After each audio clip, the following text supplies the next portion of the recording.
அனைவருக்கும் வணக்கம். பிள்ளைகளே, இன்று தரம் 10 பிள்ளைப்பருவ அபிவிருத்தி அறிந்து கொள்வோம் என்ற 2வது அலகை பற்றி நாங்கள் இன்று கற்க இருக்கின்றோம்.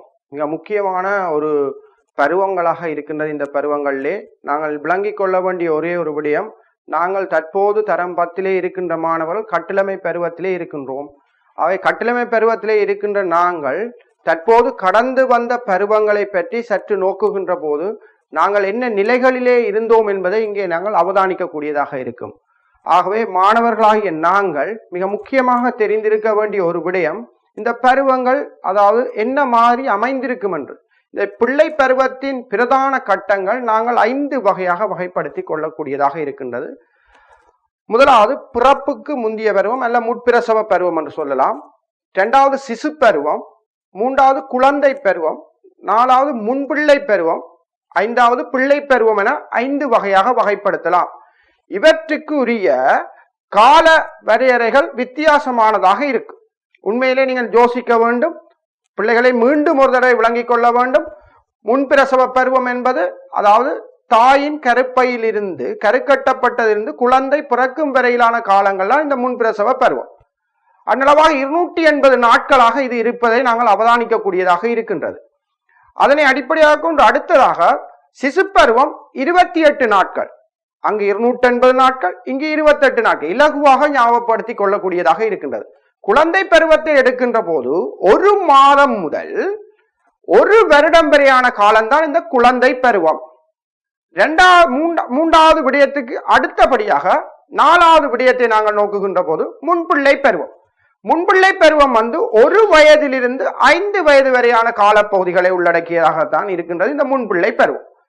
அடுத்ததாக பிள்ளை பருவத்தை நாங்கள் நோக்குகின்ற போது இந்த பிள்ளை பருவம் 6 தொடக்கம் 10 வயது வரையான காலப்பகுதி தான் இந்த பிள்ளை பருவம். ஆகவே 5 பருவங்களை நாங்கள் தாண்டி இன்று கட்டிலமை பருவத்தில் இருக்கணும். ஆகவே இந்த 5 பருவங்களிலும் என்னென்ன செயற்பாடுகள் நடைபெற்றது என்பதை நாங்கள் இங்கு விளங்கிக் கொள்ளக்கூடிய விடயமாக இருக்க வேண்டும். ஆகவே அடுத்த விடயமாக நாங்கள் நினைப்பது, ஒரு பெண்ணால் அவள் தாய்மை அடைவதற்கு என்னென்ன விடயங்களை தெரிந்திருக்க வேண்டும். மிக முக்கியமான விடயம், இன்றைய உலகிலே இருக்கின்ற மிக முக்கியமான பிரச்சனைகள், ஆரோக்கியமற்ற பிள்ளைகள் பிறப்பதற்கு இதுவும் ஒரு காரணமாக இருக்கின்றது.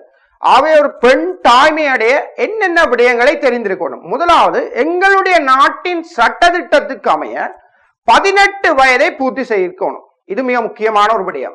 எங்களுடைய நாட்டின் சட்டத்துக்கு அமைய பிள்ளைகளே 18 வயதை பூர்த்தி செய்தவுடன் திருமணம் மேற்கொள்ளக்கூடியதாக இருக்கும். 2வது, இரத்த உறவுகளுக்கு அதாவது பிளட் ரிலேஷன், இரத்த உறவுகளுக்குள்ள திருமணம் செய்வதை தவிர்த்துக் கொள்வோம். உதாரணம் மச்சான் மச்சினி அப்படியான விடயங்களை நாங்கள் தவிர்த்துக் கொள்ளக்கூடியதா இருக்கணும்.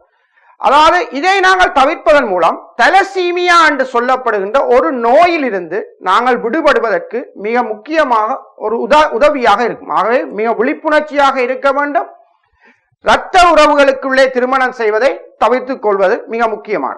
அடுத்ததாக, திருமணத்தின் பின் குழந்தை பேற்றை எதிர்நோக்குகின்ற பெண், முக்கியமாக திருமணத்தின் பின், திருமணமான பின்னர் ஒரு பெண் அதாவது கருத்தரிப்பதற்கான அந்த பெண் போலிக் அமிலத்தை பெற்றுக்கொள்ள வேண்டும்.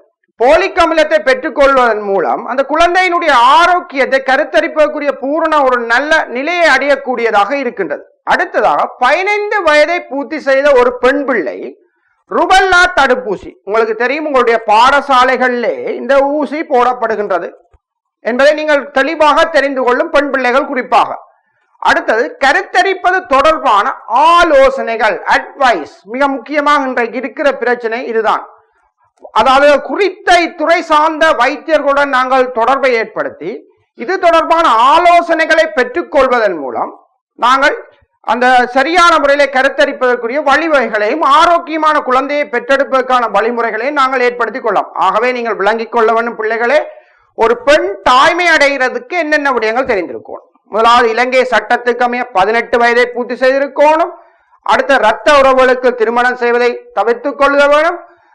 கருத்தரிப்பதற்கு தயாரான நிலையில் இருக்க தாயானவள் போலிக் அமிலத்தை எடுத்துக்கொள்ள வேண்டும். 15 வயதை பூர்த்தி செய்த பெண் ருபெல்லா தடுப்பூசியை போட்டுக்கொள்ள வேண்டும். அடுத்ததாக, கருத்தரிப்பது தொடர்பான ஆலோசனைகளை பொருத்தமானவரிடம் பெற்றுக்கொள்ளணும். அவை மிக முக்கியமான ஒரு விடயம். இன்றைய உலகிலே இவ்வளவு விடயங்களையும் ஒரு மாணவர்கள் கட்டாயம் தெரிந்திருக்க வேண்டும். அடுத்த விடயமாக நாங்கள் பார்க்க போற பிரசவத்துக்கு முந்தைய பருவம். என்ன பிரசவத்துக்கு முந்தைய பருவம்? அதாவது விந்தும் முட்டையும் கருக்கட்டல் இடம்பெற்று குழந்தை கருப்பையிலிருந்து பிறக்கும் வரையிலான காலம்தான் இந்த மிக முக்கியமான முன் பிரசவம். அவை இது 280 நாட்களை நாங்கள் அடக்கி இருக்கலாம். இந்த 280 நாட்கள் இதிலே இருக்கு. இந்த 280 நாட்களை நாங்கள் மிக முக்கியமாக தெளிவாக விளங்கிக் கொள்ளலாம். நுகப்பருவம், மூளைநிலை பருவம், முதிர்வு உளவுறு பருவம் என்று வகைப்படுத்தலாம். இந்த நுகப்பருவம் என்று சொல்லப்படுறது அதாவது பலோப்பியன் குழாயிலே விந்தும் முட்டையும் கருக்கட்டி 8 நாட்கள் 8 days கருக்கட்டல் இடம்பெற்று பின்பு மூளைநிலை பருவம் என்று சொல்லப்படும் அதாவது பலோப்பியன் குழாயில கருக்கட்டப்பட்ட அந்த கருவானது எங்களுடைய கருப்பையிலே கொண்டு பதிக்கும் வரையிலான காலம்தான் முளைநிலை பருவம். அந்த முளைநிலை பருவம் என்பது 8 வாரங்களாக இருக்கும். 8 வாரங்கள் ஆகும். அதை முதிர்வு மூலவுறு பருவம் என்பது சொல்வது. முதிர்வு மூலவுறு பருவம் என்பது குழந்தை பிறக்கும் வரையிலான 31 வாரங்களே. ஆகவே நாங்கள் இங்கே விளங்கிக் கொள்ள வேண்டும். நுகப்பருவத்தை 8 நாட்கள், முளைநிலை பருவம் 8 வாரம், முதிர்வு மூலவுறு பருவம் 31 வாரம். அப்ப 8 நாள் 8 அண்ணளவு 1 வாரமா எடுக்கலாம். 8 வாரத்தை 8 வாரம் 31 வாரம். அவை 1 8 9 9 31 40 வாரங்கள். அவ அண்ணளவாக ஒரு மாதத்திலே 4 வாரங்கள் என்று சொன்னால் 40 4ஆல் பிரிக்கின்ற போது 10 மாதங்கள் வருகின்றது. அதைத்தான் அவர்கள் சொல்வார்கள், அந்த குழந்தை பிறப்பதற்கு 10 மாதங்கள் என்பதை இங்கே வரையறுத்து கூறலாம். ஆனால் 280 நாட்களிலே பிள்ளை பிறப்பதற்கு தயாரான நிலையிலே இருக்கின்றது என்பதை நாங்கள் அவதானித்துக் கொள்ளக்கூடியதாக இருக்கின்றது. அடுத்தது நாங்கள் விளங்கிக் கொள்ள வேண்டியது பிரசவத்துக்கு முந்தைய பருவத்தில் முக்கியமாக தெரிந்திருக்க வேண்டிய விடயம். முக்கியமாக என்ன விடயத்தை நாங்கள் இங்கே தெரிந்திருக்க வேண்டும்? பிரசவத்துக்கு முந்தைய பருவத்திலே என்ன விடயங்களை நாங்கள் இங்கே தெரிந்திருக்க வேண்டும் என்று பார்க்கின்ற போது, கற்பம் அடைந்தது பற்றி, முதலாவது விஷயம், கற்பம் அடைந்தது பற்றி அறிந்ததும் அல்லது அது பற்றி சந்தேகம் ஏதாவது எழுந்தால், மிக முக்கியமாக கற்பம் அடைந்தது பற்றி அறிந்ததும் அல்லது அது தொடர்பாக சந்தேகம் ஏதும் எழுந்தால் பிரதேச குடும்ப சுகாதார உத்தியோகத்தருக்கு அதை அறிவிக்க வேண்டும். இதுதான் இங்கே இருக்கிற எங்க நாட்டில் இருக்கிற மிக முக்கியமான பிரச்சனை. ஏனென்று சொன்னால் எங்களுடைய அரசாங்கம் இன்று இந்த குழந்தைகள் பிறப்பதற்கு, பிறந்து ஆரோக்கியமா வருவதற்கு உண்மையிலேயே சுகாதார ரீதியாகவும் போஷண ரீதியாகவும் நிறைய நிதிகளை செலவழித்து வருகின்றது. இதற்கு காரணம் என்ற எங்களுடைய நாட்டிலே பிறக்கின்ற குழந்தைகள் ஆரோக்கியமான ஒரு குழந்தையாக பிறக்கின்ற போது அது எதிர்காலத்திலே எங்களுடைய நாட்டுக்கு ஒரு சிறந்த வளம் என்பதை கருத்தில் கொண்டுதான் எங்களுடைய இந்த அரசாங்கம் என்ன செய்தோன்னு சொன்னால் நிறைய செலவழிக்கின்றது. ஆகவே இதில் இருக்கின்ற தவறு நாங்கள் தான். பிள்ளைகளை ஏன் தெரிந்திருக்கணும் பிள்ளைகள் என்றால், இது தொடர்பாக கற்பந்தரிப்பது பற்றி அறிந்து அல்லது சந்தேகம் ஏற்பட்ட உடனடியாக பிரதேச குடும்ப சுகாதார உத்தியோகத்தருக்கு இதை அறிவிக்க வேண்டும். முதலாவது விஷயம். இரண்டாவது, கற்பந்தரித்த தாயின் போஷணை தொடர்பாக கருத்தில் கொள்ளணும்.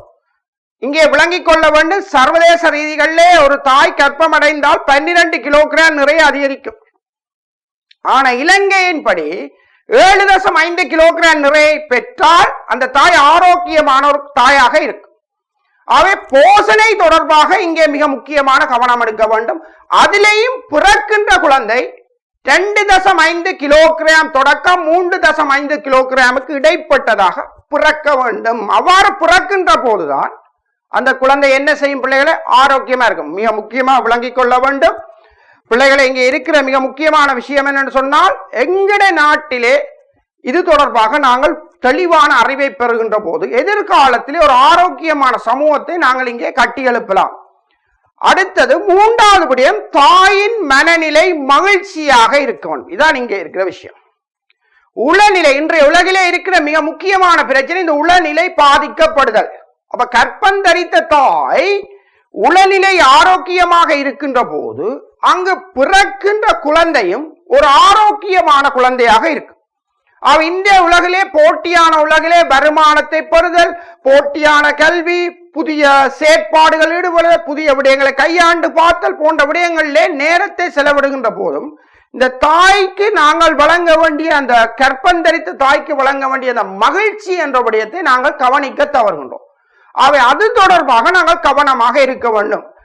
பிள்ளைகளை மிக முக்கியமாக விளங்கிக் கொள்ள வேண்டிய விஷயம், பிரசவத்துக்கு முந்தைய பருவத்தின் போது முக்கியமாக தெரிந்திருக்க வேண்டிய விடயம். ஆனா முதலே சொன்னால், கர்ப்பம் அடைந்திருந்தால் அல்லது தொடர்பாக ஏதாவது சந்தேகம் ஏற்பட்டால் எங்களுடைய பிரதேச குடும்ப சுகாதார உத்தியோகத்தருக்கு அறிவிக்கும்.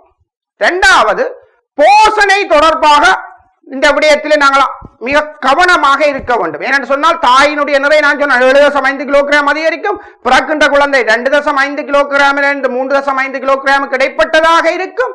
அடுத்து தாயின் உளநிலை. இந்த தாயின் உளநிலை தான் மிக முக்கியம், கவனிக்க வேண்டும். தாயின் உளநிலை சிறப்பாக காணப்பட்டால், தாய் அந்த காலத்திலே என்னென்ன விடயங்களை அதிக அளவு சிந்திக்கின்றாரோ, என்னென்ன விடயங்களிலே சிறப்பான அறிவு இருக்கோ, அத்துறை சார்ந்த பிள்ளை மிகவும் சிறப்பாக பிறக்கக்கூடிய வாய்ப்பாக இருக்கும். இது மிக முக்கியமான விஷயம். அடுத்த விஷயத்தை நாங்கள் பார்க்கின்ற போது, சிசு பருவம். இந்த சிசு பருவம் என்பது மிக முக்கியமானது. ஆனாலும் சிசு பருவத்தினுடைய காலம் மிகவும் குறைவான சிசு பருவத்தினுடைய காலம் மிகவும் குறைவானது என்பதை நாங்கள் பார்க்கின்ற போது 28 நாட்கள் மாத்திரமே சிசு பருவமா இங்கே விளங்கிக் கொள்ள வேண்டும். 28 நாட்கள் மாத்திரமே சிசு பருவமாகும்.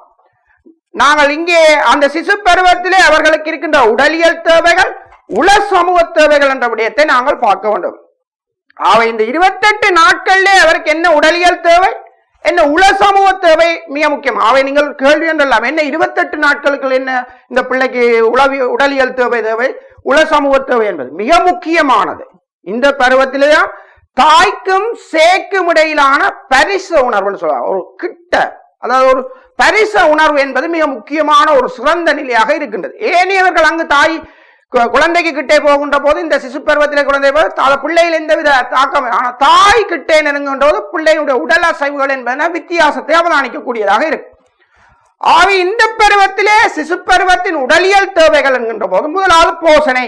இங்க போஷணை என்பதில் எந்தவித ஐயம் இல்லை, தாய்ப்பால் ஊட்டுதல்.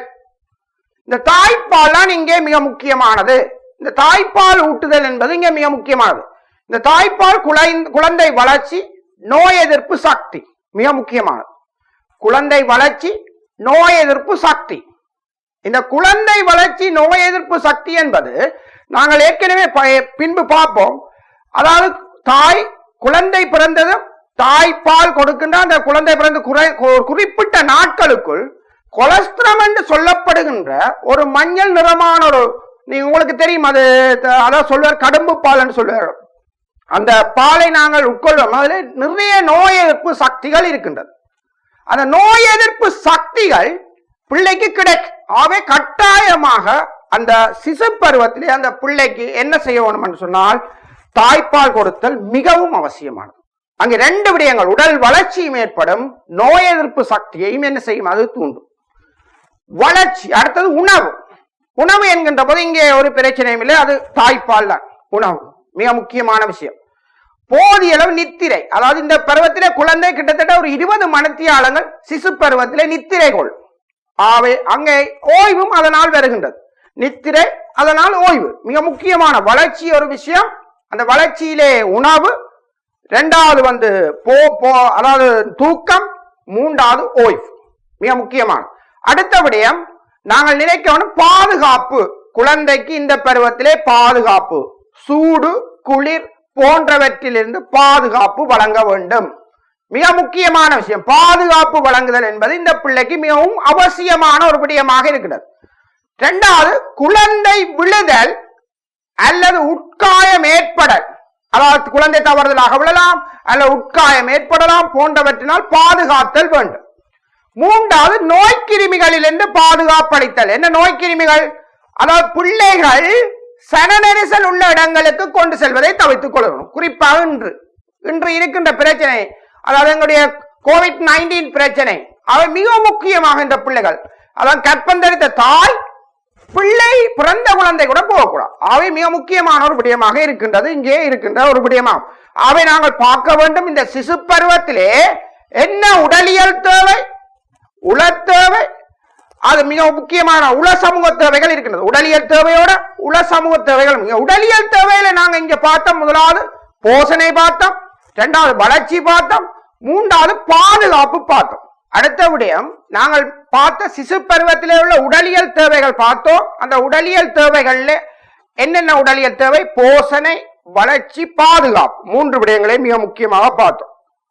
அடுத்ததாக இந்த சிசு பருவத்திலே உள்ள உள சமூக தேவைகள் மிக முக்கியமான ஒரு விடயம். உள சமூக தேவைகள், அன்பும் ஆதரவும் மிக முக்கியமான விஷயம்.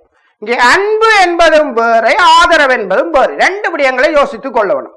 ஒரு பிள்ளைக்கு அன்பு அவருடைய அப்பா அம்மாவிடம் பெற்றுக்கொள்ளலாம். அதாவது கரு குடும்பம் ஆகிய அப்பா அம்மா சகோதரர்களிடம் அந்த பிள்ளைக்கு ஒரு அன்பை கிடைக்கலாம். அந்த பிள்ளைக்கு அந்த குடும்பத்திலிருந்து ஒரு ஆதரவும் கிடைக்கலாம். இதைவிட மிக முக்கியமான விஷயம், இந்த குடும்பத்திலே உள்ள ஏனையவருடைய அன்பும் ஆதரவும் கிடைக்கலாம் என்பது மிக முக்கியமான ஒரு விஷயம். ஆகவே இந்த அன்பும் ஆதரவும் என்பது இந்த பருவத்திலே, அதாவது தாயின் ஊடாக மாத்திரம்தான் இங்கே கிடைக்கின்றது. மிக முக்கியமான விஷயம். நான் முன்பு கூறப்பட்டது அன்பு ஆதரவு என்பது குடும்பம் கூட்டு குடும்பத்திலிருந்து கிடைக்கலாம். ஆனால் இந்த பருவத்திலே, சிசு பருவத்திலே உள சமூக தேவைகள்ல அன்பு ஆதரவும் தாயிடமிருந்து கிடைக்கின்றது. எவ்வாறு கிடைக்கின்ற பிள்ளைகளை பார்த்தால், தாய்ப்பால் ஊட்டுகின்ற போது, அதாவது தாய்ப்பால் ஊட்டுகின்ற போது அந்த குழந்தையை தடவுதல், கட்டி அணைத்தல் போன்ற செயற்பாடுகள் மிக முக்கியமானது. அந்த பிள்ளைக்கு தடவுதல், கட்டி அணைத்தல் போன்ற செயற்பாடுகள் மூலம் அங்கு அன்பும் ஆதரவும் பிள்ளைக்கு கிடைக்கிறது. அங்கே ஒரு பரிசு உணர்வு, தாய்க்கும் சேய்க்கும் இடையிலான ஒரு பரிசு உணர்வு மூலம் அந்த அன்பு பரிமாறப்படுகின்றது. இது ஒரு மிக முக்கியமான ஒரு விஷயம். இந்த பருவத்திலே நீங்கள் ஏன் கேட்கலாம், பிள்ளைக்கு அறிந்து கொள்ளலாமா, பிள்ளை ஏன் அன்பு என்பதை அறியுமா அல்ல ஆதரவு என்பதை அறியுமா என்பதை நீங்கள் கேட்கின்ற போது, உண்மையிலே அது அறியாமல் உருவாகின்ற தாய்ப்பால் ஊட்டுகின்ற போது குழந்தையை கட்டியணைத்தல், தடவுதல் போன்ற பரிச உணர்வுகள் இந்த பருவங்களிலே ஏற்படுகின்றது. அடுத்தது உள வளர்ச்சிக்கு தேவையான ஊக்குவிப்புகளை பெற்றுக்கொள்ளல். உள வளர்ச்சி, மனநிலை, எங்களுடைய மனம் மாறுபடும் இயல்புடையது. உள வளர்ச்சி, அந்த பிள்ளைக்கு என்னென்ன உள வளர்ச்சி, சிறு வயதிலே உள வளர்ச்சி மிக முக்கியமானது. சிறு வயதிலே உள வளர்ச்சி சிறப்பாக இருந்தால் அந்த பிள்ளையினுடைய ஆரோக்கியம் பிற்காலத்திலே மிகவும் சிறப்பாக இருக்கும். உள வளர்ச்சி என்பதற்கு என்னென்ன ஊக்குவிப்புகளை இந்த பிள்ளைகளுக்கு வழங்க வேண்டும்? அதாவது தாலாட்டு பாட்டு மிக முக்கியமாக. இந்த தாலாட்டு பாட்டை தாய் பாடுகின்ற போது அந்த பிள்ளை அதனை ஏதோ ஒரு வகையிலே ஒரு கிரகிக்கிறதுடன் சிறு வயதிலிருந்து ஆரம்பிக்கின்றது. இந்த சிசு பருவத்திலே தாய்ப்பால் ஊட்டுதல் என்பது மிக முக்கியமான விடயமாக. இந்த தாய்ப்பால் ஊட்டுதலுடன் தாலாட்டு பாட்டை இவங்க பிள்ளைக்கு பாடுகின்ற போது பிள்ளை என்ன செய்யும் சொன்னால் ஒரு சிறப்பான ஒரு உளநிலை உள்ள பிள்ளையாக இங்கே மாற்றம் அடைகின்றது. அடுத்தபடியாக இனிய ஒலிகளை கேட்டல். உண்மையிலே உங்களுக்கு தெரியும், இப்போது வருகின்ற இந்த நவீன உலகத்திலே இருக்கின்ற பாருங்க, ஒவ்வொரு தொட்டில்களையும் ஒவ்வொரு விளையாட்டு பொருட்களை கை தொடுகின்ற போதோ அல்லது பிள்ளை அதை ஒரு அசைவை ஏற்படுத்துகின்ற போதோ அங்கு ஒரு இனிமையான ஒலி ஒன்று அங்கு வருகின்றது. அந்த இனிமையான ஒளி வருகின்ற போது பிள்ளை அந்த ஒளியை நோக்கி ஒரு தேடுதலை இங்கே பார்வை கோணத்தை வைக்கின்றது. ஒளி தேடலை அங்கே பிள்ளை பார்க்கின்றது. மிக முக்கியமான ஒரு விஷயம். பழைய காலத்திலே ஒளிகளை தட்டுவதற்கு வேறு சிறு சிறு உபகரணங்களை பயன்படுத்தி, ஆனால் நவீன உலகத்திலே இன்று பல்வேறு வகையான ஒளி அமைப்புகளை பிள்ளை இலகுவிலே அறியக்கூடியதும் உளநிலைக்கு சிறப்பான ஒளிகளும் இங்கே பொருத்தப்பட்டிருக்கின்றது. அதை நாங்கள் எங்களுடைய கண்கூடாக பார்த்திருப்போம். சில வேளை பிள்ளைகள் நீங்களையும் அதனை அனுபவித்து வந்திருப்பீர்கள். நீங்களுடைய பருவங்களில் நீங்கள் மீட்டு பார்க்கின்ற போது என்ன செயற்பாடுகளை செய்தீர்கள் என்பதை இங்கே நாங்கள் அறிந்து கொள்ளக்கூடியதாக இருக்கின்றது. அடுத்தது பிரகாசமான ஒளி, மிக முக்கியமான பிரகாசமான ஒளி. இருட்டு என்பது பிள்ளைக்கு ஒரு பயம். உதாரணமா எங்களுக்கே இருட்டு என்பது, மின்சாரம் நின்றால்தான் இந்த மின்சாரத்தினுடைய அருமை எங்களுக்கு தெரியும். ஆனால் பிள்ளைகள் நீங்கள் இந்த இருட்டு என்பதை விட சிறு வயதிலே பிரகாசமான ஒளி, அந்த பிரகாசமான ஒளியை பிள்ளைக்கு கொடுக்கின்ற போது பிள்ளை அங்கே இருக்கின்றவர்களை தெளிவாக பார்க்கக்கூடிய ஒரு நிலையும் எந்தவித பய உணர்வும் சிறு வயதிலே ஏற்படாது. அவை ஒரு மிக முக்கியமான இந்த சிசு பருவத்தில் உள்ள சமூக தேவையிலே உள வளர்ச்சியிலே பிரகாசமான ஒளி என்பது பிள்ளைக்கு மிகவும் அவசியமான ஒரு விடயமாக இருக்கின்றது.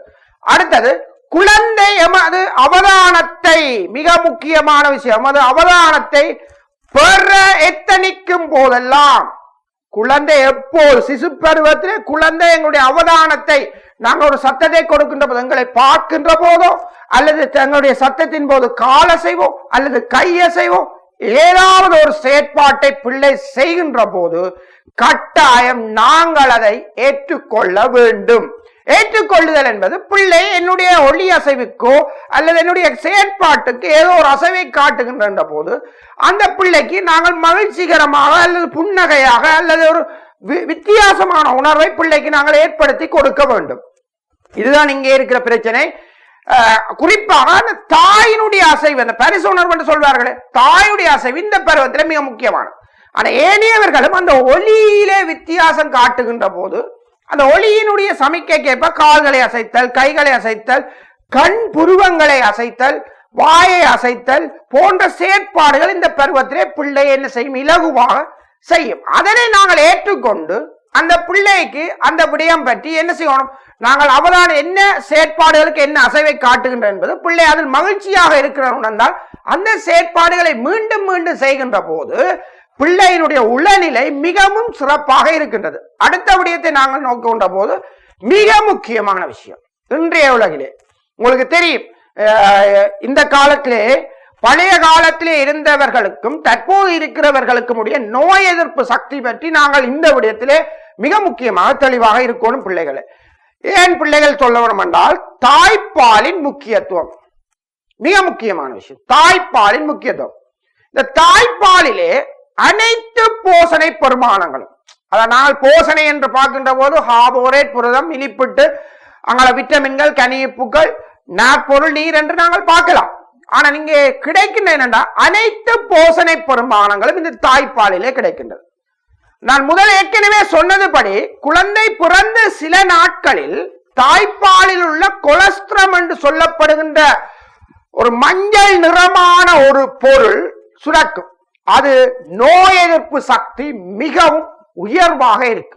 ஆகவே தாய்ப்பால் பாருங்க மிக முக்கியமான அனைத்து போஷணை. இரண்டாவது நோய் எதிர்ப்பு சக்தி, அடுத்தது சுத்தமானது, எந்தவித கலப்படமும் அற்றது. நாங்கள் ஏற்கனவே செயற்கையாக செய்யப்பட்ட இந்த மாப்பொருள் வகைகளை நாங்கள் உட்கின்ற போது அங்க ரசாயன பதார்த்தங்கள் சேர்க்கப்பட்டிருக்கின்றது. அந்த ரசாயன பதார்த்தங்கள் வந்து பிள்ளையுடைய உடலியல் ரீதியான வளர்ச்சியோ அல்லது உள ரீதியான வளர்ச்சியோ பாதிப்பு ஏற்படும். ஆனால் தாய்ப்பாலில் அந்த வித தன்மை இல்லை. ரசாயன பதார்த்தங்கள் என்பது அங்கு இல்லை, சுத்தமானதாக இருக்கும். அடுத்தது போதிய அளவு வெப்பம், அதாவது எவ்வளவு வெப்பம் ஒரு பிள்ளைக்கு தேவை என்பதோ அது இயற்கையால் கொடுக்கப்பட்டது. அந்த இயற்கையால் கொடுக்கப்பட்ட அந்த விடயம் என்பது போதிய அளவு வெப்பம், அந்த பிள்ளைக்கு தேவையான வெப்பம். நாங்கள் செயற்கையான பால்மாவை பயன்படுத்திக்கின்ற போது அந்த செயற்கையான பால்மாவில் நீங்கள் தெரியும், நாங்கள் சுடுதண்ணி விட்டு அந்த பாலை விட்டு கரைத்து கொடுக்கின்ற போது பிள்ளைக்கு சில சந்தர்ப்பங்கள் அவதான குறைவின்மை காரணமாக சூட்டுத்தன்மை போகும். சூட்டுத்தன்மை பிள்ளையின் நாக்கு ஏனைய பகுதிகள் என்ன செய்யும், சுடுபட்ட ஏதாவது புண்கள் வருகிற சந்தர்ப்பங்கள் இருக்கு. ஆனால் இந்த தாய்ப்பாலிலே அவ்வாறு இல்லை. அதாவது போதிய வெப்பம், அந்த பிள்ளைக்கு தேவையான வெப்பம் அங்கே கிடைக்கின்றது.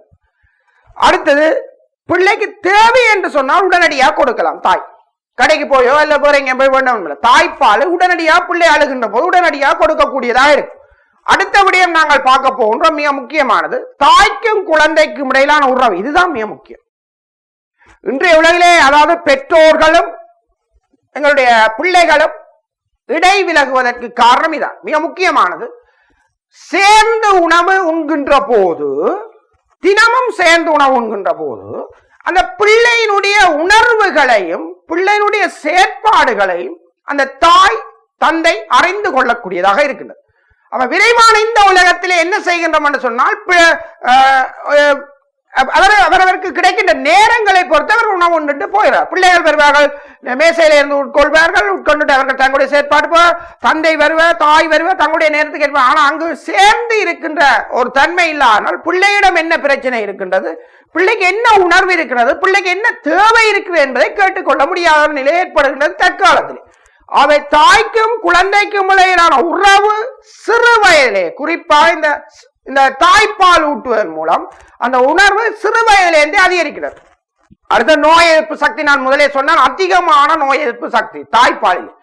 அறிவு மட்டம், உள ஆரோக்கியம் என்பது மிக முக்கியமாக இருக்கிறது. அறிவு மட்டம், உள ஆரோக்கியம், அதாவது அனைத்து போஷணை பெருமானங்களும் ஒரு பிள்ளைக்கு கிடைத்தால், நோய் எதிர்ப்பு சக்தி இல்லை என்றால், அன்பு ஆதரவும் கிடைத்தால் அந்த பிள்ளையுடைய ஆரோக்கியம் மிக முக்கியமானது. நான் சுகாதாரத்தில் ஏற்கனவே கற்றுக்கொண்டோம். நோயற்ற குறைபாடற்ற உடல் உள சமூக ஆன்மீக ரீதியான ஒரு பரிபூரண நிலை. இங்கு உடல்நிலை பாதிக்கப்பட்டிருந்தால் உளநிலை பாதிக்கப்படும்.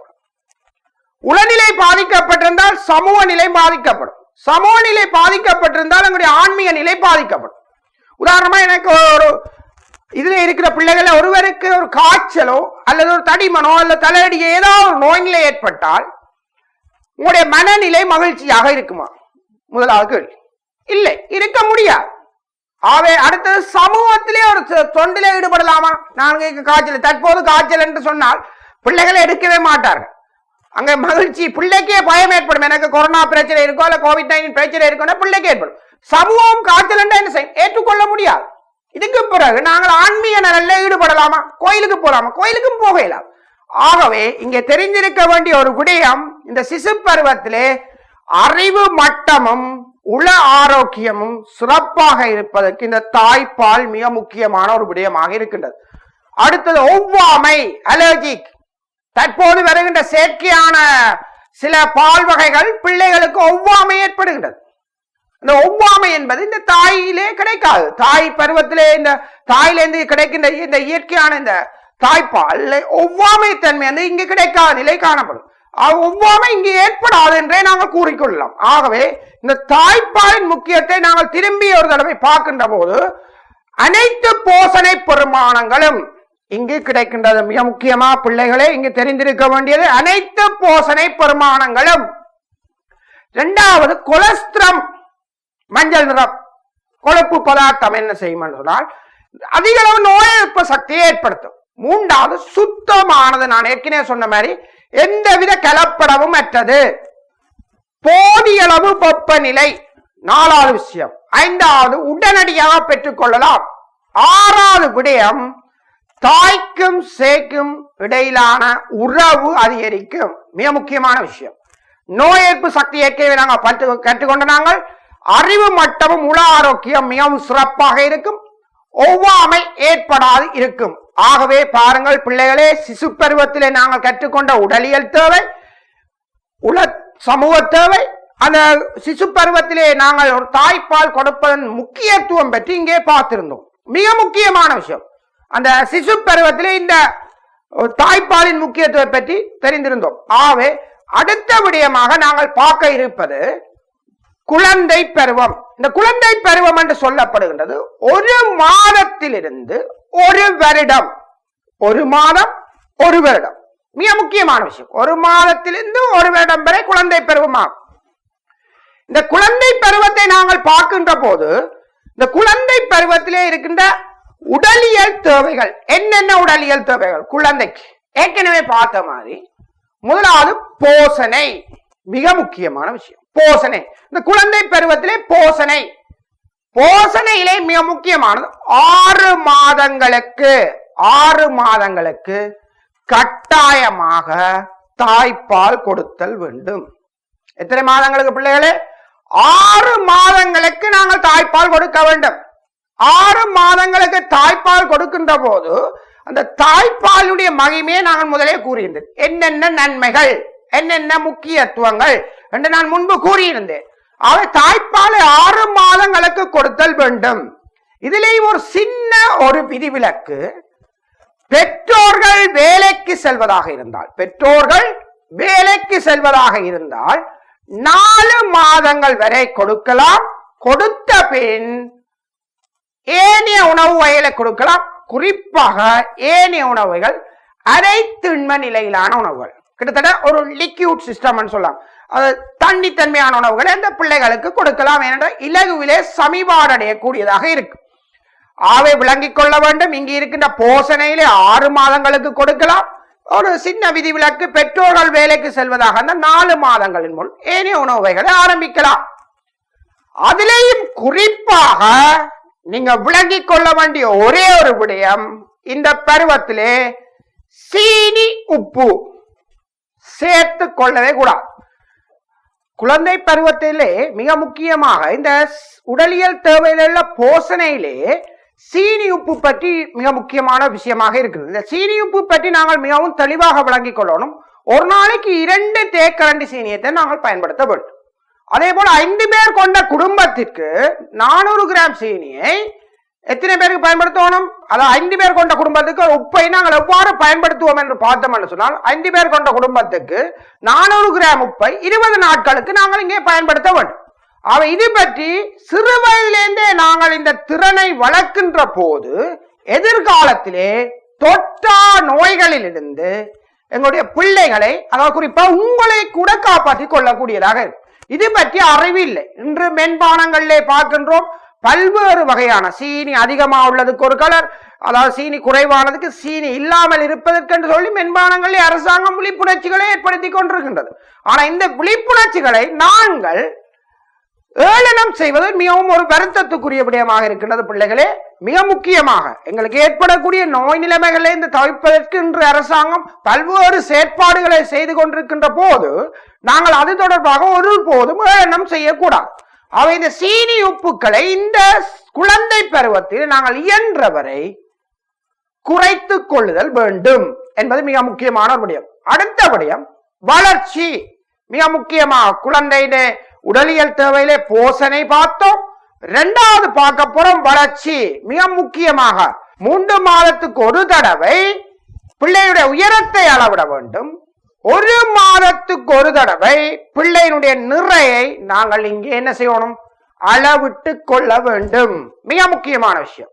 3 மாதத்துக்கு ஒரு தடவை உயரத்தை, 1 மாதத்துக்கு ஒரு தடவை நிறையை நாங்கள் என்ன செய்யணும்? அளந்து கொள்ளுதல் வேண்டும். இவ்வாறு அளந்து கொள்கின்ற போது எங்களுக்கு தெரியும், ஏற்கனவே நாங்கள் உடல் திணிவு சுட்டி பற்றி நாங்கள் தரம் 10 1வது அலகிலே நாங்கள் கற்றிருந்தோம். உடல் திணிவு சுட்டி. இந்த உடல் திணிவு சுட்டி என்பது ஒருவர் திணிவின் கீழ் உயரம் தர உயரம். அந்த உடல் திணிவு சுட்டியை நாங்கள் இங்கே பார்க்கின்ற போது இந்த உடல் திணிவு சுட்டியிலே நாங்கள் இருக்கின்ற போது 1வது 18.5 18.5க்கும் 25க்கும் இடையிலேயும் 25க்கும் 30க்கும் இடையிலேயும் 30க்கு மேல் என்று நாங்கள் உடல் திணிவு சுட்டியா அளவிட்டோம். அதிலேயும் சாதாரண நிலையிலே தான் மிகவும் சிறப்பானது. அதாவது 25க்கும் 18.5க்கும் 25க்கும் இடைப்பட்டது மிக முக்கியமான. அதிலேயும் 22.9 மிகவும் சிறப்பானது உடல் திணிவு சுட்டி. உடல் திணிவு சுட்டியை ஆரோக்கியமாக வைத்துக் கொண்டிருக்கின்ற போது பிள்ளைகள் உங்களுடைய ஆரோக்கியத்தை நீங்கள் அவதானிக்கலாம். நீங்க ஒரு வைத்தியரிடம் செல்கின்ற போது முதல்ல என்ன நடக்கின்றது? உங்களுடைய நிறை உயரத்தை அளக்கின்றார்கள். பின்பு ஒரு காட் மாறி வைத்திருப்பவர் சுத்தி பார்க்கின்ற போது சொல்வார், உங்களுக்கு நிறை அதிகமாக இருக்கின்றது, நீங்கள் உங்களுக்கு நிறை குறைவாக இருக்கின்றது. ஆகவே இது 2க்கும் என்ன செயற்பாட்டை மேற்கொள்வது உங்களுக்கு இருக்கின்ற நோயிலிருந்து நீங்கள் விடுபடக்கூடியதாக இருக்கும் என்பது அறிவுறுத்தலை தருகின்றார் வைத்தியர். இதனை நாங்களே என்ன செய்யலாம்? 1 மாதத்துக்கு உங்களோட பாடசாலைகளிலே பிள்ளைகளே நீங்கள் தெரிந்திருக்கும், ஒவ்வொரு மாதமும் உங்களுடைய உடல் திணிவு சுட்டி கணிப்பிடப்படுகிறது. என்ன காரணம்?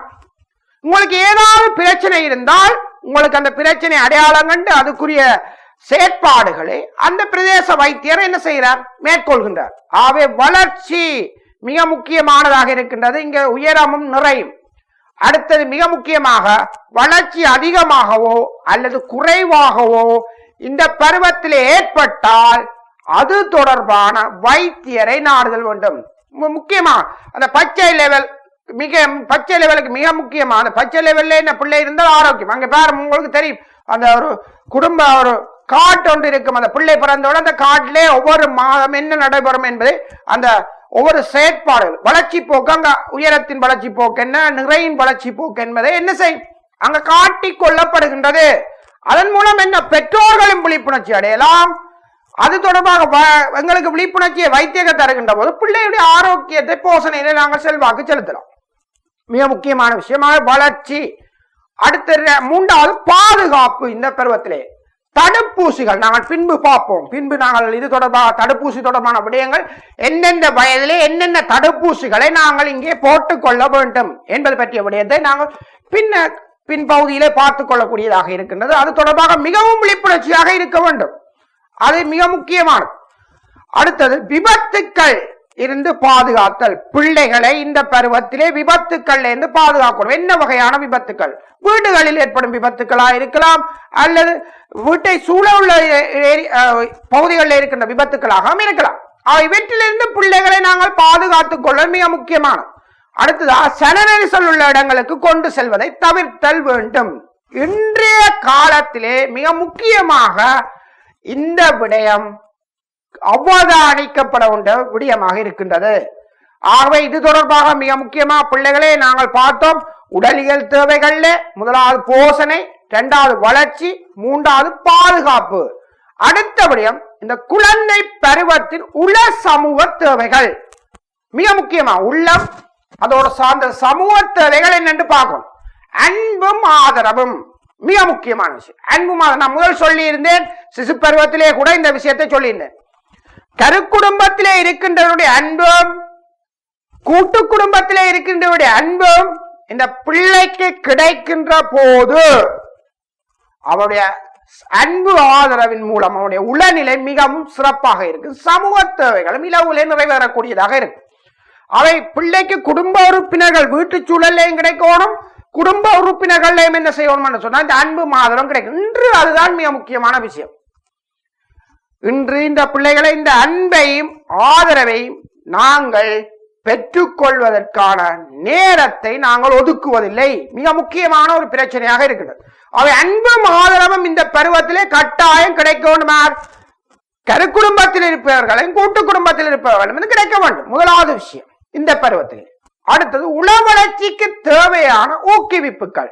மனநிலை மிகவும் ஒரு ஆரோக்கியமான நிலையிலே இருப்பதற்கு மிக முக்கியமாக என்ன செய்ய வேண்டும்? இது ஒரு மிக முக்கியமான பிரச்சனை. இந்த பருவத்திலிருந்து நாங்கள் இதனை ஆரம்பிக்க வேண்டியதாக இருக்கின்றது. பல வர்ணங்களிலான உபகரணங்களை, அதாவது பிள்ளைகளுக்கு வித்தியாசமான பல வர்ணங்களான உபகரணங்களை பிள்ளைக்கு காட்சிப்படுத்தும் கொடுக்க வேண்டும், பெற்றுக் கொடுக்க வேண்டும். பல வர்ணங்களிலான படங்களை பிள்ளைகளுக்கு காட்டுதல் வேண்டும். மிக முக்கியமான விஷயம். முதலாவது பல வர்ணங்களான பொருட்கள், அது விளையாட்டு உபகரணங்களா இருக்கலாம், அல்லது ஏதாவது உங்களுக்கு தெரியும் பில்டிங் பிளாக்ஸ் போன்றவற்றை நீங்கள் பிள்ளைகளுக்கு கொடுக்கலாம். அடுத்து படங்கள், அந்த பிள்ளை கவரக்கூடிய பல வர்ணங்களுடைய படங்கள். இனிமையான ஒளி, இது சிசு பருவத்திலிருந்து ஆரம்பிக்கிறது. இனிமையான ஒளி, அதான் சொல்வார்கள், இசைக்கு வசமாகாதவர் யாரும் இல்லை இந்த உலகத்திலே. இசையால வசமாகாத எவருமே இந்த உலகத்தில் இல்லை. ஆகவே சிறு வயதில் இருந்து கருவில் இருக்கின்ற போதே அந்த ஒளியை கேட்கக்கூடியதான். அவை சிறப்பான ஒரு விஷயம். இந்த ஒளியை சிறு வயதிலிருந்து கேட்பது போல இந்த குழந்தை பருவத்திலும் பிள்ளைக்கு இனிமையான ஒளிகளை கேட்கக்கூடிய வகையிலே ஈடுபடுத்த வேண்டும். பிள்ளைக்கு இனிமையான ஒளி. முன்பு எல்லாம் முன்பு பழைய காலங்களிலே உங்களுக்கு தெரிந்திருக்கும், எங்களுக்கு முற்பட்ட காலங்களிலே பிள்ளைகளே குருவிகளுடைய சத்தங்கள், அடுத்தது ஏனைய விலங்குகளுடைய சத்தங்கள் அதிகாலை பொழுதிலே ஒரு இனிமையாக இருக்கும். ஆனா இப்போது நாங்கள் நகரமயமாதல் என்ற விடயத்துக்கு போய் இந்த ஒலிகளை நாங்கள் கேட்பதை விட்டு செயற்கையான முறையிலே தயாரிக்கப்பட்ட ஒளி அமைப்புகளை நாங்கள் இன்று கேட்கின்றோம். அதுவும் ஓரளவு ஓகே. எங்களுக்கு கிடைக்காத சில ஒலிகளை நாங்கள் இவ்வாறு பெற்றுக் கொள்ளலாம். அதுல எந்தவித தவறும் இல்லை. ஆகவே பிள்ளைகளை விளங்கிக் கொள்ள வேண்டும். இந்த குழந்தை பருவத்தினுடைய நாங்கள் பார்த்தபடியே மிக முக்கியமான உள சமூக தேவையிலே பார்த்தோம். அன்பு ஆதரவும் உள வளர்ச்சிக்கு தேவையான ஊக்குவிப்புகள் என்று பார்த்தோம். அடுத்தபடியே மிக முக்கியமாக பார்க்க போறோம் முன்பிள்ளை பருவம். தெரிஞ்சிருக்க வேண்டிய விஷயம், 1 தொடக்கம் 5 வயதிலே இந்த பருவத்திலே 80% மூளை வளர்ச்சி அடைகின்றது. தெளிவாக விளங்கிக் கொள்ளும். 80% மூளை வளர்ச்சி ஏற்படுகின்ற என்று சொல்லுகின்றார் உளவியலாளர்கள். அவ 1 தொடக்கம் 5 வயதிலே முன்பிள்ளை பருவத்திலே உடலியல் தேவைகளை பார்க்கின்ற போது மிக முக்கியமாக போஷணை. இந்த போஷணை என்கின்ற போது பிள்ளை பிரதானமான உணவு வேளை, காலை உணவு, மதிய உணவு, இரவு உணவு, அதே போல சிற்றுணவு வேளைகள். உங்களுக்கு தெரியும், ஒரு 10:30 மணிக்கு ஒரு சோட்டீட்ஸ், ஒரு டீயோ ஏதோ ஒன்றே சாப்பிடுங்க. அடுத்து அதே மாதிரி 4 மணி 4:30 ஏதாவது சோட்டீட்ஸ் ஒன்று சரி. இந்த சிற்றுணவுகள் தான் என்று மிக முக்கியமான பிரச்சனைகள் பிள்ளைகள் விளங்கிக் கொள்ள வேண்டும். இந்த சிற்றுணவுகளுக்கு நாங்கள் பயன்படுத்திக் கொள்கின்றது எண்ணெய், சீனி, உப்பு நிறைந்த விரை உணவுகள், ஃபாஸ்ட் ஃபுட் ஐட்டத்தை நாங்கள் பெற்றுக்கொள்ளும். இது தவறானது.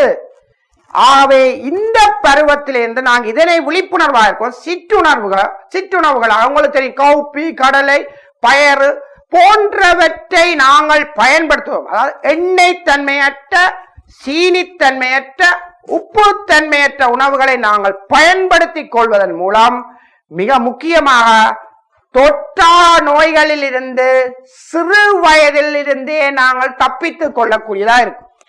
ஏன் நான் இங்கே பிரதான உணவுகளை விட்டு சிற்றுணவுகளை சொல்லுவேன். பிரதான உணவுகளிலும் இருக்கும், ஆனா அதை விட சிற்றுணவு வேலைகளை அந்த நாங்கள் பெற்றுக்கொள்றது ஆர்வமுடையவர்களாக இருக்கின்றோம். அதை அங்க நாங்கள் அவதானிக்கணும் பிள்ளைகளை. அடுத்த போசனை நிறைந்த உணவு மிக முக்கியம். அனைத்து போசனை பெருமானங்களும் நிறைந்த உணவு. அது கார்போஹைட்ரேட், புரதம், இலிப்பிட்டு, விட்டமின், கனிப்பு, நார்பொருள், நீர், இவ்வாறு எல்லா வகையான போசனை பதார்த்தங்களும் உள்ளடங்கிய உணவுகளை நாங்கள் என்ன செய்யணும், எங்களுடைய அன்றாட வாழ்க்கையிலே பெற்றுக்கொள்ள வேண்டும். ஆவே முன்பிள்ளை பருவத்தினுடைய உடலியல் தேவையிலே போசனை பற்றி மிகவும் முக்கியமாக யோசிக்கும். பிரதான உணவுகளிலேயும் இந்த சீனி, உப்பு, எண்ணெய் நிறைந்த உணவுகளும், சிற்றுணவுகளிலேயும் இந்த சீனி, உப்பு, எண்ணெய் நிறைந்த உணவுகளை இயன்றவரை பிள்ளைகளை நாங்கள் தவித்துக் கொள்ள வேண்டும். அடுத்த விடயம் நாங்கள் பார்க்க போகின்ற மிக முக்கியமாக வளர்ச்சி. ஏற்கனவே நாங்கள் அங்கே பார்த்தோம், ஒரு மாதத்திலே நிறையும் 3 மாதத்திலே எங்களுடைய உயரத்தையும். இங்கே பார்க்க போறோம் 3 மாதத்துக்கு ஒரு தடவை எங்களுடைய உயரத்தையும் நிறையையும் அளவிட வேண்டும். 3 மாதத்துக்கு ஒரு தடவை எங்களுடைய உயரத்தை நிறைய நாங்கள் அளவிடுகின்ற போது நாங்கள் என்ன நிலையில, ஆரோக்கியமான நிலையில இருக்கின்றோமா, அல்லது நிறை குறைந்திருக்கின்றதா, அல்லது நிறை அதிகரித்திருக்கின்றதா என்பதை நாங்கள் அவதானிக்க கொள்ளலாம். மிக முக்கியமா ஆகவே இது மிக முக்கியமான விஷயம். இந்த பருவத்திலே வளர்ச்சி. 3வது பாதுகாப்பு. தடுப்பூசிகளை உரிய காலத்தில் பெற்றுக்கொள்ள, இது தொடர்பாக நாங்கள் பின்பு பார்ப்போம். தடுப்பூசிகள், அந்தந்த தடுப்பூசிகளை அந்தந்த காலத்திலே பெற்றுக்கொள்ள வேண்டும். அடுத்து திடீர் விபத்துக்கள். இந்த பருவத்திலே மிக முக்கியமாக உள்ளது திடீர் விபத்துக்கள். இந்த பருவத்திலே புறச்சூழலுக்கு பழக்கப்படும் பிள்ளை நிறைய புறச்சூழலுக்கு பயன்படுத்த போகின்ற போது சிறு பிள்ளை பயமறியாது என்று சொல்வார்கள். சிறு பிள்ளை பயமறியாது, அதுக்கு தெரியாது என்ன செய்யணும். ஒரு கூரிய ஆயுதத்தை பயன்படுத்துவதன் மூலம் விபத்து ஏற்படலாம். அல்லது ஒரு, உங்களுக்கு தெரியும், அண்மையிலே நடைபெற்ற, இந்தியாவிலே நடைபெற்ற ஒரு அந்த ஆழ்துணை கிணற்றுக்குள்ளே பிள்ளைகள் விழுந்து, இது எல்லாம் பிள்ளைக்கு தெரியாது. அது உண்மையிலே ஒரு மிக முக்கியமான ஒரு விடயம். இது தொடர்பாக இருக்கணும். அதே போல பாம்புகள் நடமாடுறது, மிருகங்கள் நடமாடுற இடங்கள்ல இந்த பிள்ளைகளுக்கு விபத்துக்கள் ஏற்படலாம். ஏனென்றால் பிள்ளைக்கு அதை பற்றி ஒரு பயம் இல்லை, அதை ஒரு கால் செயற்படுத்தி பார்க்க வேண்டும் இருக்கும். மிக முக்கியமான விஷயம்.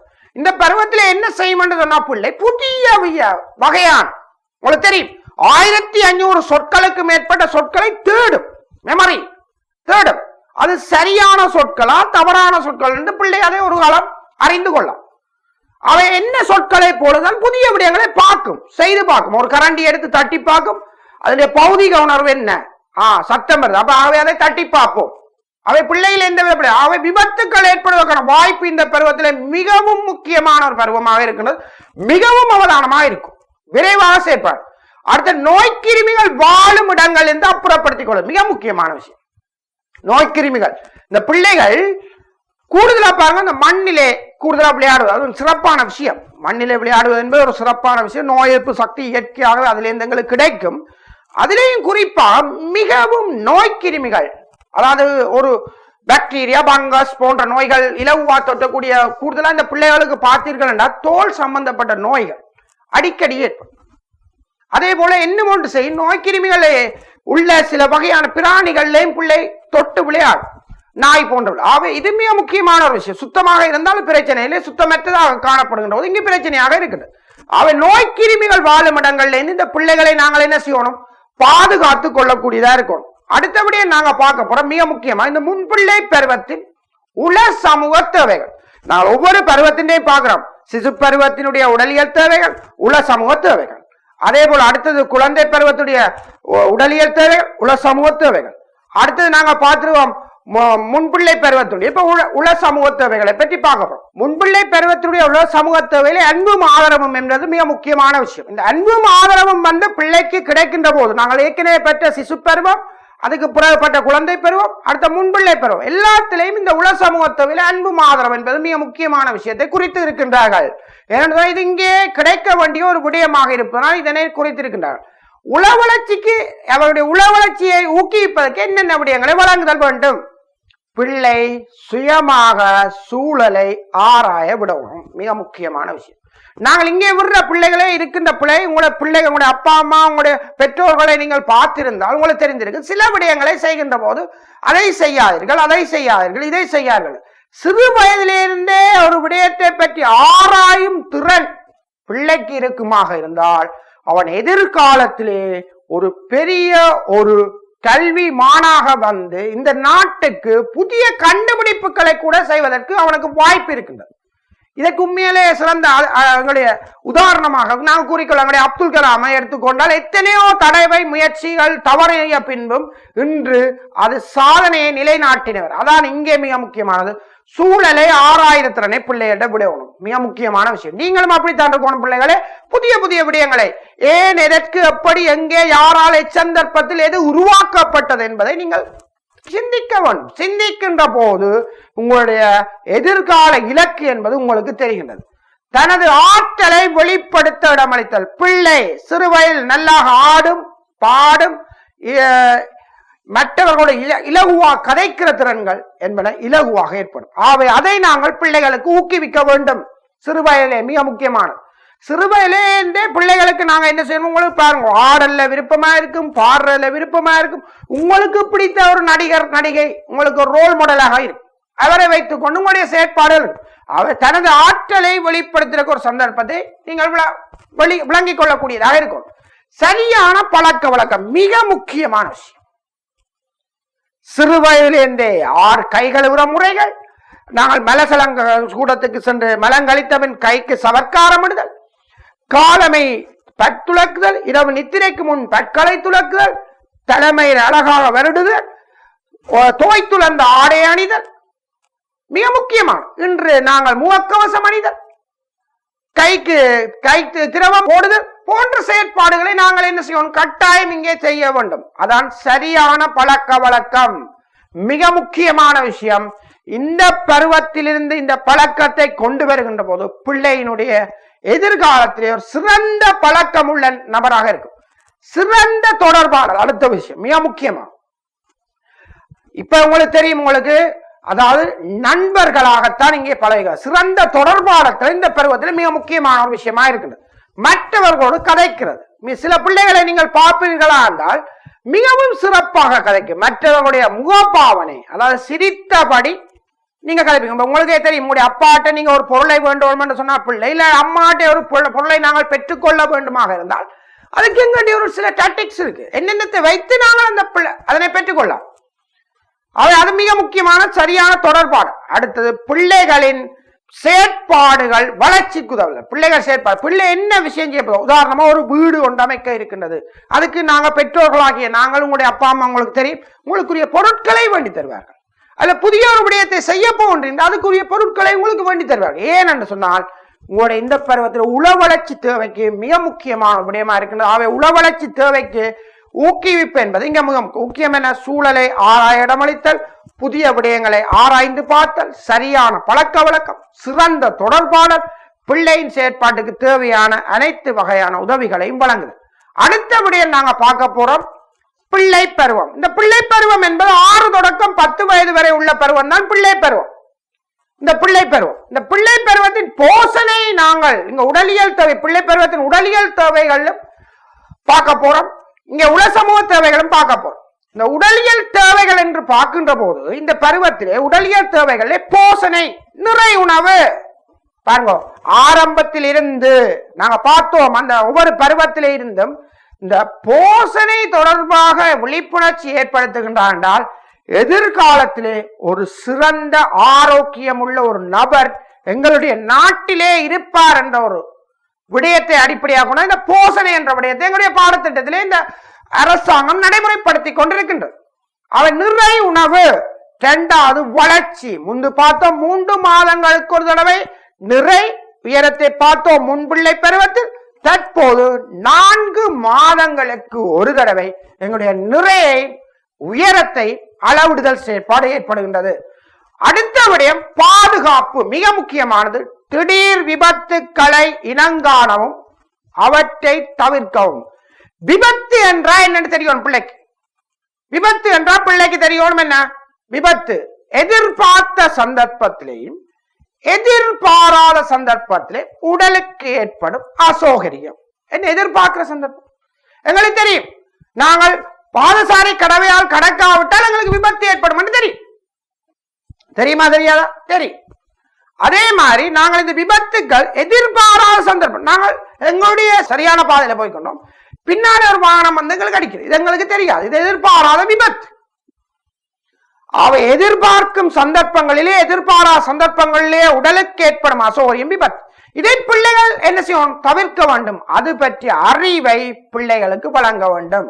சிவத்த லைட் எரிந்தால் என்ன, மஞ்சள் லைட் செம்மஞ்சள் லைட் எரிஞ்சால் என்ன, பச்சை லைட் எரிஞ்சா என்ன, எதுக்கும் நாங்கள் போக வேண்டும் என்பதை பிள்ளைகள் தெரிந்திருக்க வேண்டும். தமக்கு தீங்கி விளைவிக்கும் நபர்கள் சம்பந்தமாக இன்று பாலியல் துஷ்பிரயோகம் ஏற்படுறதுக்கு இது மிக முக்கியமான ஒரு காரணம். தமக்கு தீங்கு விளைவிக்கும், குறிப்பாக தமக்கு தெரியாத நபர் ஒருவர் கொடுக்கின்ற பொருட்களையோ அல்லது அவர் பிள்ளையான தொடுகையோ என்பனவர் நாங்கள் பிள்ளை அறிந்தால் உடனடியாக அது தொடர்பாக பிள்ளைகளுக்கு இவர்கள் தொடர்பான அறிவூட்டலை வழங்க வேண்டும். குறிப்பாக உங்களுக்கு தெரியாதவரிடம் எந்த பொருளை மண்டக்கூடாது, அவரோட நெருங்கி பழகக்கூடாது, அவர் எங்க கூப்பிட்டாலும் போகக்கூடாது என்ற விடயத்தை என்ன செய்யணும்? அங்கே சொல்லிக் கொடுக்க வேண்டும் பிள்ளைகள். அதான் அறிவூட்டல். இன்று இருக்கிற பிரச்சனை மிக முக்கியமான பிரச்சனை இதுதான். தம்மை சூழ இருப்பவருடன் ஒத்துழைப்பாக செயற்படுவர். என்ன தம்மை சூழ உள்ளவர்கள்? தங்களோட இருக்கின்ற கரு குடும்பம், கூட்டு குடும்பம், புறச்சூழல், புறச்சூழலோட இருக்கிறவர்களோட ஒத்துழைப்போடு செயற்படுதல். என்ன ஒத்துழைப்போடு செயற்படுதல்? அவர்களுக்கு தேவையான அவர்களோட ஒன்றிணைந்து செயற்படுதல். ஒரு பாடசாலைக்கு போனா ஒரு குரூப் ஒர்க் செய்யறதுக்கு உதவி செய்யறது, வீட்டு அம்மா சிலவள சமைக்க ஏதாவது உதவி என்று செய்து கொடுக்கிறது, ஏதாவது ஒரு குரூப் ஒர்க் இந்த பருவத்தில் ஏற்படுகிறது. 6 தொடக்கம் 10 வயது மிக முக்கியமான விஷயம். ஆக இதுக்கு அடுத்த விடயமாக நாங்கள் யோசிக்கின்ற விஷயம், இங்கே இருக்கின்ற பிள்ளை பருவத்தினோட உள்ள சமூக தேவை. இங்கும் அன்பு ஆதரவும் தான். அவை அன்பு ஆதரவு மிக முக்கியமான என்பதால் தான் எல்லா விடயங்களையும் அன்பு ஆதரவு என்று சொல்லப்படுது.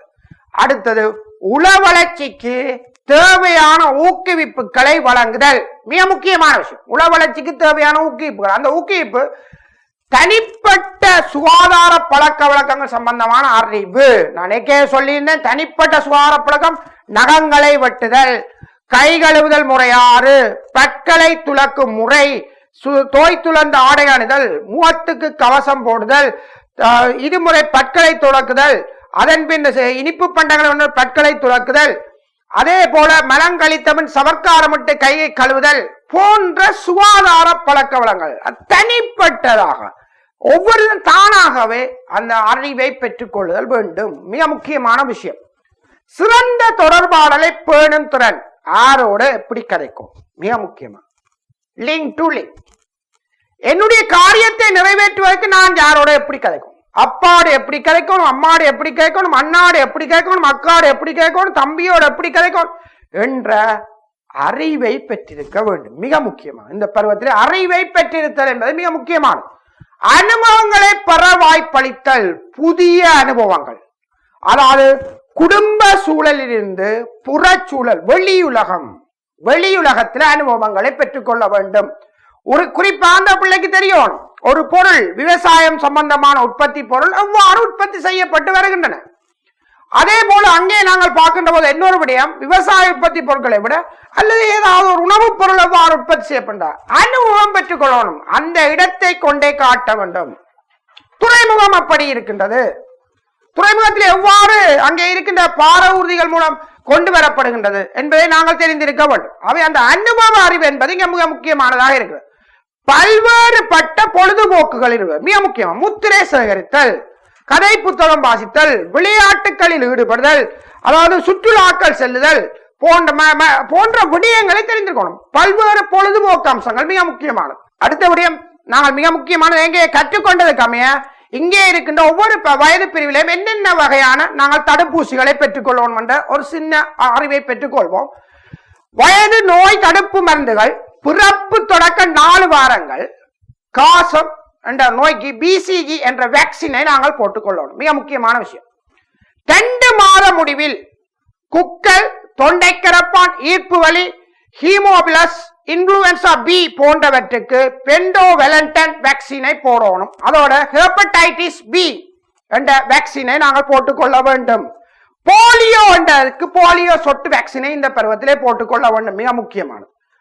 அடுத்தது, நாங்கள் 4வது மாத முடிவிலே குக்கல், தொண்டை கிரப்பான், ஈர்ப்பு வலி, hepatitis B, haemophilus influenza B என்பனவற்றுக்கு பென்டகன் வெலண்டன் வேக்சினை நாங்கள் போட்டுக்கொள்ளுதல் வேண்டும்.